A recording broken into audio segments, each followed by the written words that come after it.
Section 2 of The Practice of the Presence of God by Brother Lawrence. The Letters. Ninth Letter. Enclosing a letter to a corresponding sister, whom he regards with respect tinged with fear. His old theme concisely put. The enclosed is an answer to that which I received from blank. Pray deliver it to her. She seems to me full of good will, but she would go faster than grace. One does not become holy all at once.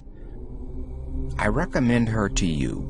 We ought to help one another by our advice, and yet more by our good examples.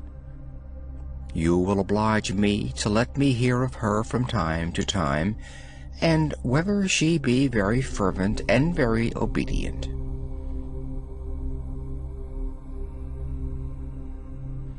Let us think often that our only business in this life is to please God, that perhaps all besides is but folly and vanity. You and I have lived above 40 years in religion, that is, a monastic life.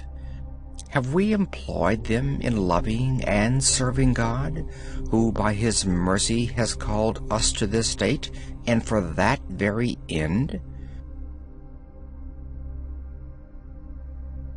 I am filled with shame and confusion when I reflect on the one hand upon the great favors which God has done and incessantly continues to do me, and on the other upon the ill use I have made of them and my small advance in the way of perfection.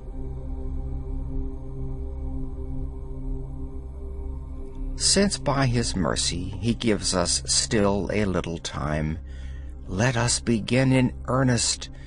Let us repair the lost time. Let us return with a full assurance to that Father of mercies who is always ready to receive us affectionately. Let us renounce, let us generously renounce, for the love of Him, all that is not Himself.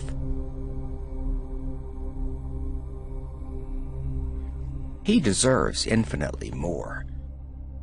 Let us think of Him perpetually. Let us put all our trust in Him.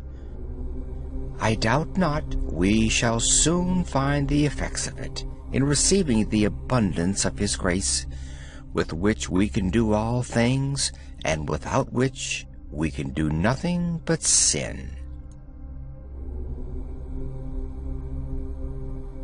We cannot escape the dangers which abound in life without the actual and continual help of God.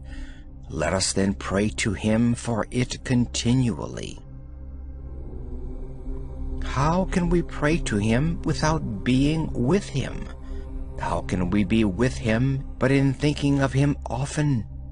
And how can we often think of Him but by a holy habit which we should form of it? You will tell me that I am always saying the same thing. It is true, for this is the best and easiest method I know, and as I use no other, I advise all the world to it. We must know before we can love. In order to know God, we must often think of Him, and when we come to love Him, we shall then also think of Him often, for our heart will be with our treasure. This is an argument which well deserves your consideration. End of the 9th letter.